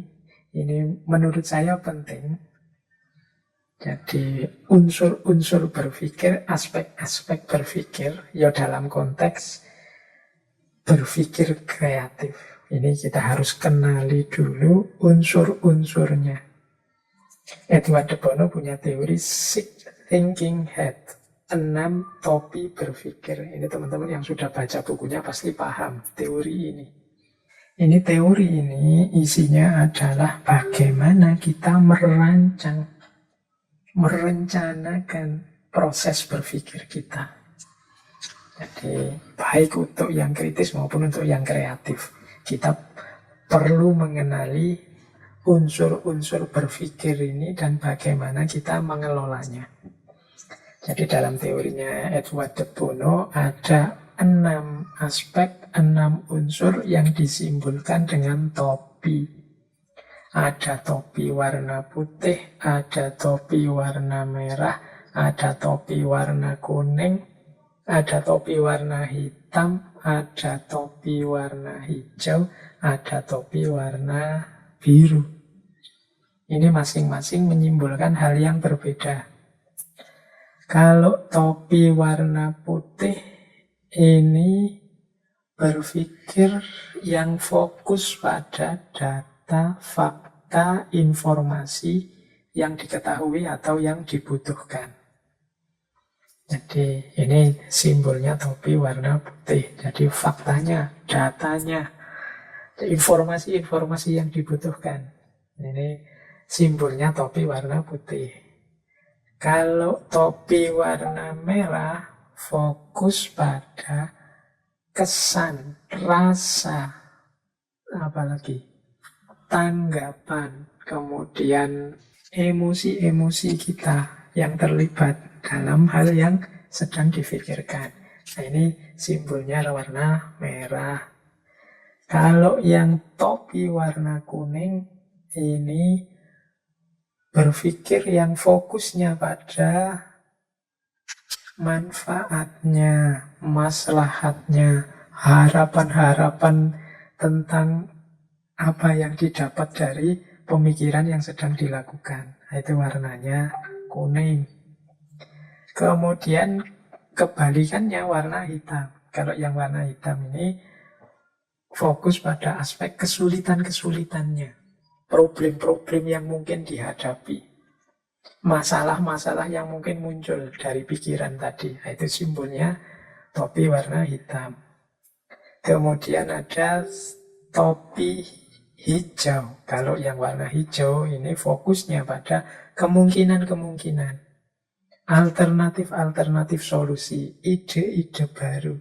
Nah, tema kita malam hari ini sebenarnya tema topi warna hijau. Jadi fokus pada kreativitas, kemungkinan, solusi baru, ide-ide baru dalam berpikir. Berarti kita bisa membahas lagi tema tentang kesulitan-kesulitan, hal-hal negatif dari satu gagasan, satu pikiran, atau manfaat-manfaatnya, maslahatnya dari satu pemikiran, atau tentang data, informasi, dan lain sebagainya di topi yang berbeda. Meskipun malam hari ini kita membahasnya topi yang warna hijau. Dan yang terakhir topi warna biru. Nah, topi warna biru ini berpikir tentang pemikiran. Nah, ini unik ya, berpikir tentang pemikiran itu gini loh. Topi warna biru ini yang dibahas, apa sih yang saya pikirkan ini, tujuannya kemana, cara berpikirnya bagaimana, tahapan-tahapan berpikir yang harus saya lakukan seperti apa. Nah, itu namanya topi warna biru. Jadi berpikir itu melibatkan 6 topi, 6 aspek, yaitu data atau faktanya, atau informasinya.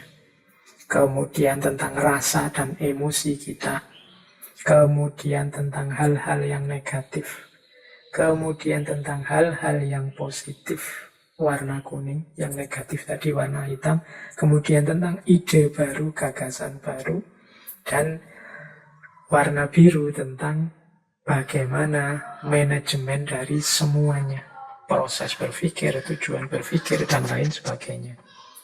Nah, jadi 6 topi ini kemudian diteorikan urutan-urutan idealnya. Kalau kita kan secara umum ya seringkali tidak sadar unsur-unsur ini, pokoknya mikir ya jalan saja.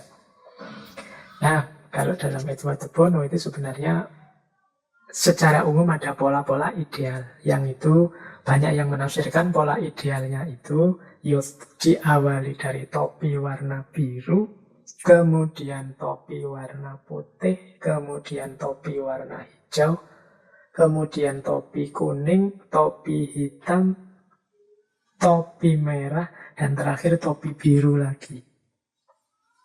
Topi warna biru yang lebih dulu itu berarti ketika kita berpikir, kita harus sadar dulu, ngerti dulu tentang ihwal pemikiran kita. Ini berpikir tentang apa, proses yang harus saya jalani seperti apa, fokusnya kemana, langkah-langkah kerjanya nanti bagaimana, rencana tindakannya seperti apa dalam berpikir. Nah, ini topi warna biru. Anggap saja biru ini perencanaannya. Kemudian baru putih. Kalau putih ini datanya, informasinya.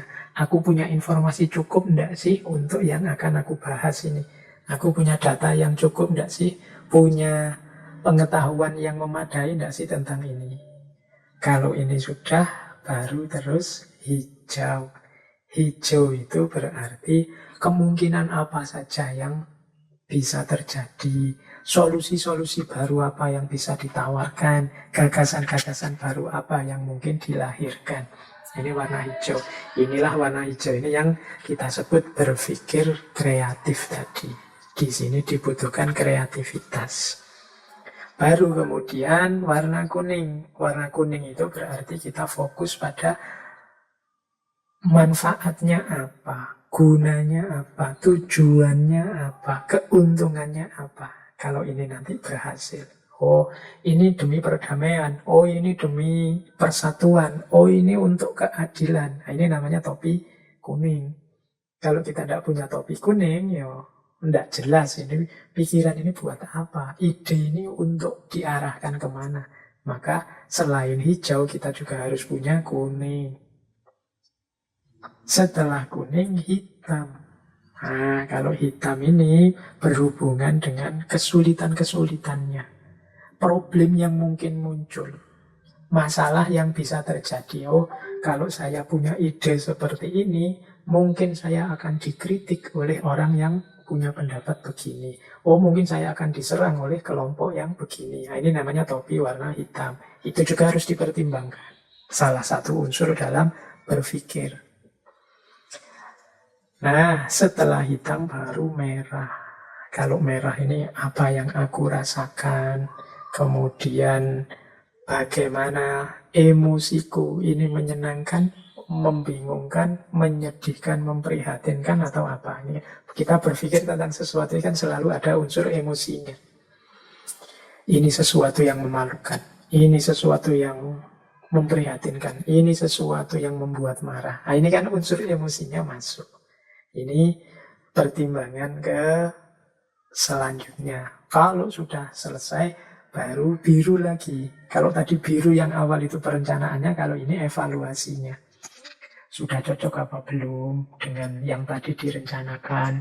Kemudian kalau sudah ketemu, apa yang harus selanjutnya aku lakukan. Nah, ini warna biru lagi. Inilah konsep sick thinking head, 6 topi berpikir. Ini sebenarnya kalau teman-teman jeli dan cerdas, pola yang saya sebut tadi itu salah satu saja kemungkinan. Meskipun bagi banyak orang ya pola idealnya begitu, tapi nanti mungkin ada kasus-kasus tertentu yang urutannya bisa berubah. Tapi urutan berubah seperti apapun silahkan, asal biru di awal dan biru di akhir itu tetap pada posisinya di awal dan di akhir. Ini untuk dalam rangka ketertiban kita berpikir, perencanaannya matang, nanti dievaluasi di akhir. Mungkin urutan-urutan yang di tengah itu bisa beragam. Mungkin ada kalanya kok malah merah dulu, karena ini diawali dari emosi dulu, diawali dari kemarahan kita dulu, atau keprihatinan kita dulu, atau rasa malu dulu, baru kita mencari datanya. Atau diawali dari kuning dulu, ini ada keinginan yang menggebu untuk mencapai satu target. Atau diawali dari brainstorming dulu, warna hijau dulu, dan lain sebagainya. Ya, kombinasinya bisa macam-macam. Ini teman-teman bisa untuk menganalisis kerangka berpikir tertentu. Oh, ini kalau dari aspek 6 topi berpikir ini cara berpikir ini mendahulukan warna hijau. Kalau ini optimis mendahulukan warna kuning, kalau yang itu pesimis mendahulukan warna hitam, dan lain sebagainya. Jadi itu beberapa perangkat berpikir yang oleh De Bono disebut sick thinking head. Kalau dalam konteks ini, berpikir kreatif itu berarti topi yang berwarna hijau.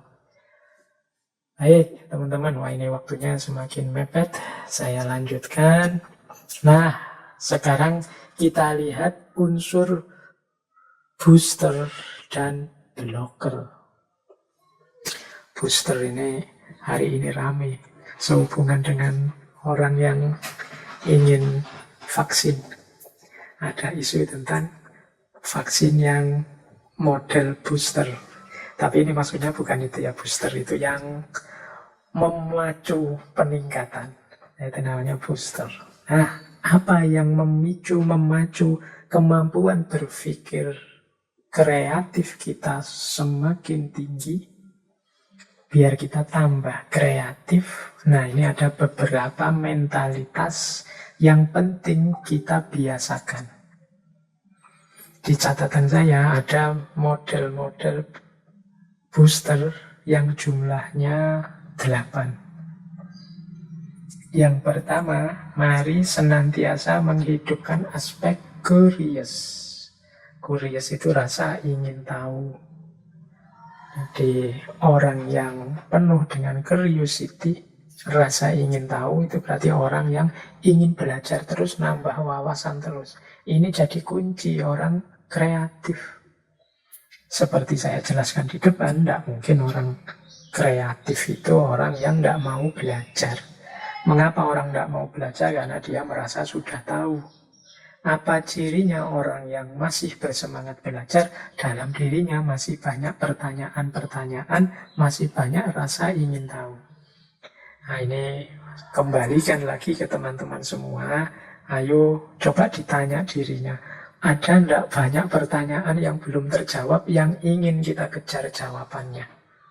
Kalau tidak ada, mari diadakan. Karena itu cirinya kita masih akan berkembang lagi atau mandek.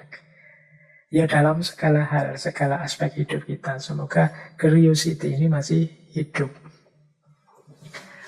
Ini sering saya ilustrasikan, manusia itu sebenarnya punya watak ingin tahu yang tinggi.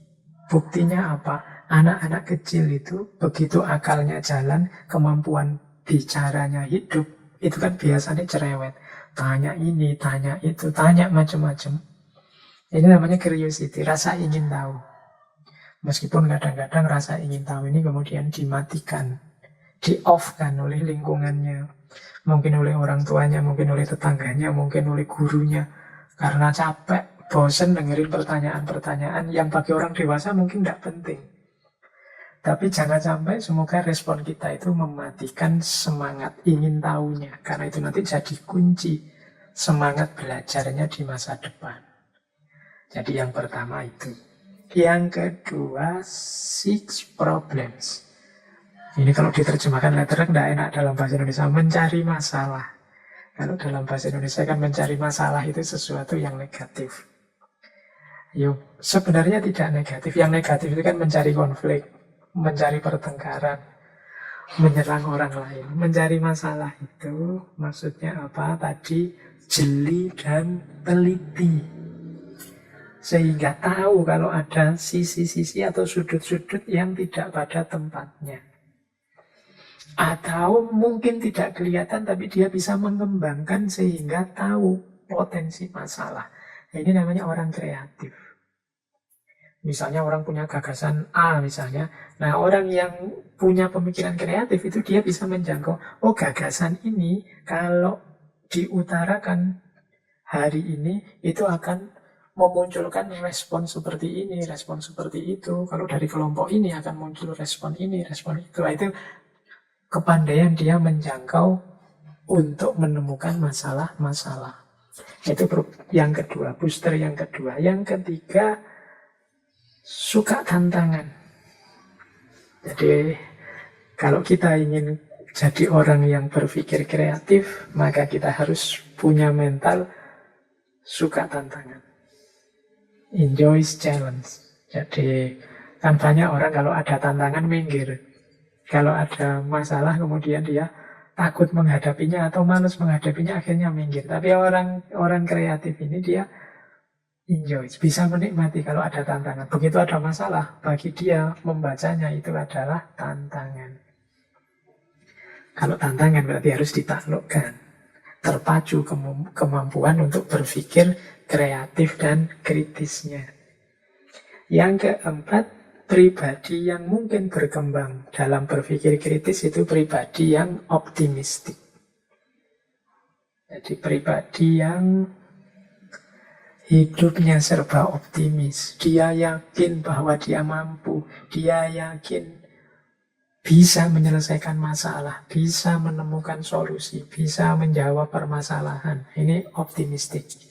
Ya tentunya kalau sudah pesimis ya dia tidak mampu lagi dan mungkin tidak mau menjawab tantangan tadi. Tapi karena dia optimis, dia yakin bisa menjawab persoalan. Maka mari menghidupkan jiwa yang positif, optimis dalam diri kita. Kemudian yang kelima, able to suspend judgment. Mampu menunda vonis, menunda kesimpulan. Ini nama lainnya sabar dulu. Diikuti prosesnya. Jangan kesusu disimpulkan. Mungkin masih banyak alternatif-alternatif jawaban yang lain. Mungkin masih banyak kemungkinan-kemungkinan solusi yang lain. Itu namanya able to suspend judgment. Jadi mau dan mampu menunda penilaian, menunda kesimpulan, menunda vonis. Jadi sebelum dibaca secara komprehensif, sebelum dijelajahi kemungkinan-kemungkinan yang bisa jadi solusi. Jadi orang yang tidak sabaran, kesusu ingin tahu jawabannya, itu biasanya ya ketemu jawabannya, tapi bukan jawaban yang versi terbaik. Tapi kalau kita sabar, oh masalah ini A, ada kemungkinan jawaban B, kemungkinan jawaban C, kemungkinan jawaban D. Ayo kita urai satu-satu kekurangan dan kelebihannya masing-masing. Nanti pada akhirnya kita pilih yang terbaik. Ini kan lama memang. Kalau orang yang tidak sabaran kesuwen, terlalu lama. Pokoknya, alah masalahnya apa, solusinya ini kan selesainya. Mungkin pas yang dipilih, tapi mungkin kemungkinan juga tidak pas. Tapi kalau kita sabar mengikuti proses-proses, ya kemungkinan besar kita akan menemukan versi terbaiknya. Makanya perlu able to suspend judgment. Selanjutnya butuh juga karakter imajinatif. Imajinatif itu bukan kok berkhayal yang melamun, yang berpikir yang tidak-tidak. Imajinatif itu kemampuan kita berimajinasi, kemampuan kita menggunakan akal kita untuk berkreasi, melahirkan hal-hal yang baru. Yang mungkin belum dibayangkan orang atau orang belum berpikir ke sana. Nah, ini sering disebut sebagai kemampuan imajinatif, kemampuan berimajinasi. Kalau orang kemampuan imajinasinya kurang, ya dia kurang mampu menampilkan hal-hal yang baru. Dia ngertinya hanya yang sudah ada, yang lama. Tapi kalau kemampuan berimajinasinya tinggi, ya seperti tadi, membayangkan kombinasi antara barang A dengan barang B, lahir sesuatu yang baru, mengkombinasikan antara gagasan A dengan gagasan B secara sintesis yang semula tidak mungkin tapi sekarang jadi mungkin, mengevolusi gagasan dari pijakan teori lama dikembangkan jadi teori yang baru. Ini butuh kemampuan-kemampuan imajinatif. Ini menarik kalau teman-teman belajar tasawuf itu, Ibnu Arabi itu gagasan-gagasan beliau sering disebut sebagai creative imagination. Oh, ini kapan-kapan kita bahas ya hubungannya epistemologi tasawuf, jadi dunia sufi dengan imajinasi. Imajinasi ini kan terkenal sekali di ranah-ranah estetika, seni, sementara dunia tasawuf juga kaya dengan ekspresi-ekspresi estetik. Nah, berpikir kritis pun memerlukan kemampuan imajinatif. Kemudian orang kreatif itu melihat problem sebagai kesempatan. Kalau tadi mampu menikmati tantangan, ini ada masalah, tapi masalah itu dipandang sebagai kesempatan.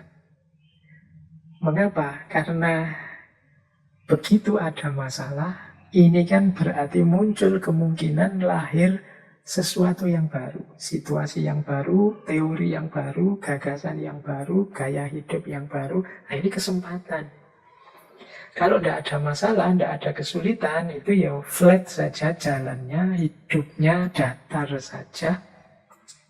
Tapi orang kreatif itu biasanya tidak nyaman, hanya hidup flat saja, datar saja. Mereka menyukai tantangan dan senang kalau ada masalah-masalah, karena berarti itu kesempatan munculnya ide baru, gagasan baru, solusi baru, wawasan baru, bahkan gaya hidup yang baru. Nah, jadi teman-teman mulai sekarang bisa latihan hidupnya banyak masalah atau banyak problem, disyukuri saja, berarti saatnya untuk bergerak, berubah, dan berkembang menuju yang lebih baik. Nah, problem as opportunities. Dan yang terakhir, boosternya tentunya doesn't give up easily. Jadi tidak cepat menyerah. Ya, kita ini kan memang manusia, kadang-kadang ada halangan-halangan, ada batasnya. Tapi karakter yang memperkuat berpikir kreatif kita adalah tidak mudah menyerah. Kalau ada masalah, ya siap menyelesaikannya step by step, pelan-pelan, sabar. Kalau belum ketemu, ya dilanjutkan lagi, bila perlu diulang lagi dari awal sampai ketemu. Orang yang punya mental tidak mudah menyerah akan sangat mendukung kemampuannya berpikir kreatif. Jadi ada 8 booster. 8 booster itu 8 penguat untuk kita mampu berpikir kreatif. Yang pertama, rasa ingin tahu yang kuat. Yang kedua, senantiasa jeli menemukan masalah-masalah. Yang ketiga, menikmati tantangan. Yang keempat, optimis. Yang kelima, mampu dan mau menunda vonis, menunda penilaian, kesimpulan. Yang keenam, imajinatif. Yang ketujuh, menganggap problem sebagai kesempatan. Dan yang kedelapan, tidak mudah menyerah. Terus kita lanjutkan. Ini mungkin slide yang terakhir, yaitu kalau ada booster, ada blocker. Blocker itu ini yang menghalangi kita untuk jadi kreatif. Ada beberapa sikap. Yang pertama, sikap oh no, a problem. Sikap orang yang takut dengan masalah atau menghindari masalah. Kalau ada masalah terus stres, depresi, bahkan melarikan diri dari masalah. Ini akan jadi blocker. Jadi orang yang punya perilaku seperti ini, ya susah untuk kreatif. Kreatif itu kan mencari ide baru, gagasan baru, alternatif baru dari masalah. Sementara dia enggan dengan masalah, menghindari masalah, bahkan lari dari masalah. Ini juga pasti tidak menyelesaikan masalah, bisa jadi malah nambah masalah. Jangan sampai problem oh no ini ada dalam diri kita. Yang kedua, problem it can be done. Ini problem mental yang pesimis. Jadi kita yakin bahwa itu kalau problem itu tidak ada solusinya, itu sudah problem sepanjang zamannya manusia itu. Nah, kalau kita punya pandangan seperti ini, ya pasti kita tidak mau lagi berpikir tentang hal itu. Jadi begitu kita simpulkan ini pasti tidak akan terselesaikan, ini pasti tidak ada solusinya, ya kita tidak akan menyelesaikan problem itu. Kemudian yang ketiga, mental juga, yaitu I can do it. Aku tidak bisa menyelesaikannya. Kalau ini tidak pada problemnya, tapi pada dirinya. Mungkin ada solusinya, tapi aku tidak bisa menyelesaikan. Aku tidak mampu. Ini juga jenis pesimis. Ketidakpercayaan diri. Kemudian, ini juga akan jadi blocker. Ada lagi, but I am not creative. Aku tidak kreatif. Aku itu tidak cerdas seperti kamu. Aku itu tidak cerdik seperti kamu. Aku tidak kreatif seperti kamu. Ini juga mental blocker. Membuat orang mandek, berhenti. Seperti saya jelaskan tadi, manusia itu cukup otentik jadi dirinya. Kembangkan sedalam mungkin kapasitas kemampuan kita. Insya Allah segala masalah yang dia hadapi akan bisa dia selesaikan dengan kreativitas kemampuannya sendiri.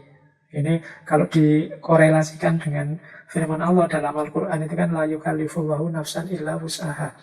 Allah itu tidak akan menimpakan ujian, cobaan pada seseorang kecuali sejauh kemampuannya. Berarti kalau kita sedang menghadapi masalah dalam hidup kita, percayalah bahwa kita mampu menyelesaikan masalah itu.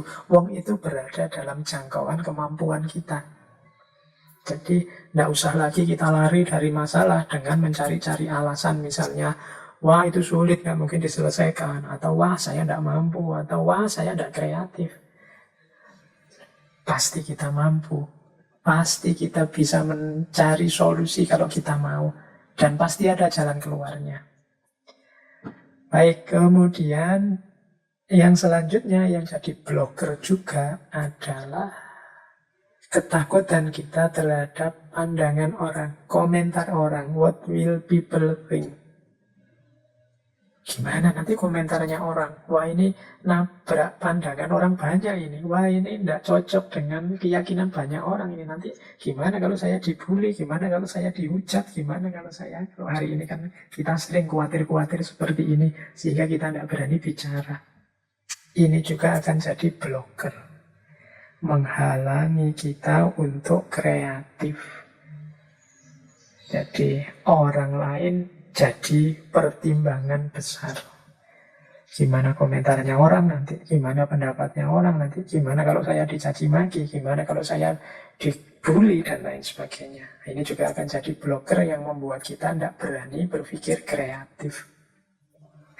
Yang terakhir, yang jadi blocker adalah sikap I might fail. Aku bisa gagal loh. Iya, tapi kan mungkin juga sukses. Daripada berpikir gagalnya, mari fokus pada suksesnya. Ya memang orang hidup itu bisa sukses, bisa gagal. Tapi kegagalan yang lahir setelah kita berjuang mati-matian akan melegakan dan memuaskan. Dibandingkan kita menyerah sebelum berjuang dan berusaha. Karena berjuang dan berusaha yang tidak kita lakukan, ya tidak mungkin ada perubahan dalam hidup kita. Ya mungkin saja kita sudah berjuang tapi gagal. Tapi kegagalan setelah perjuangan itu kebanggaan dan kelegaan. dibandingkan kita akhirnya hancur dalam kondisi tidak melakukan apa-apa. Dari situ biasanya yang muncul penyesalan demi penyesalan. Maka jangan sampai kita punya mental I might fail ini, bahwa aku mungkin gagal. Iya, kalau mungkin gagal, semua orang juga mungkin gagal. Tapi juga kan mungkin sukses. Daripada kita direm oleh mental pesimis mungkin gagal, mending kita ngegas lewat bahwa aku bisa saja berhasil. Seandainya toh gagal, kita sudah puas, lega, sudah melakukan yang seharusnya, sudah memperjuangkan yang seharusnya. Baik teman-teman, kelihatannya waktunya sudah sampai. Semoga malam hari ini kita mulai semangat lagi untuk berpikir, khususnya berpikir yang kreatif.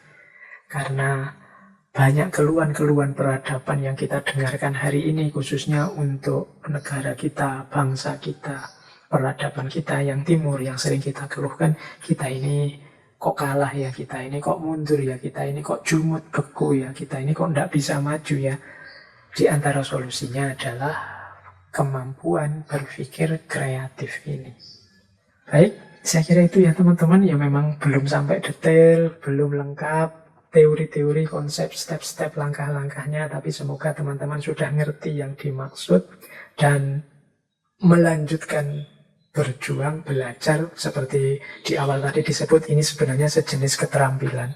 Keterampilan itu tidak ada gunanya dihafalkan teorinya, yang lebih penting sering dilatih dan dipraktekkan. Sampai nanti lanyah, apa bahasa Indonesianya lanyah itu, sampai lancar, sehingga menjadi karakter kita, jadi orang-orang yang kreatif. Orang-orang inilah nantinya yang akan menguasai peradaban. Baik, saya kira itu teman-teman. Kurang lebihnya kalau ada yang tidak pas, tidak sesuai dengan situasi, kondisi teman-teman semua, mohon dimaklumi dan dimaafkan. Saya akhiri sekian. Wallahul muwafiq, wallahu a'lam bishawab. Wassalamualaikum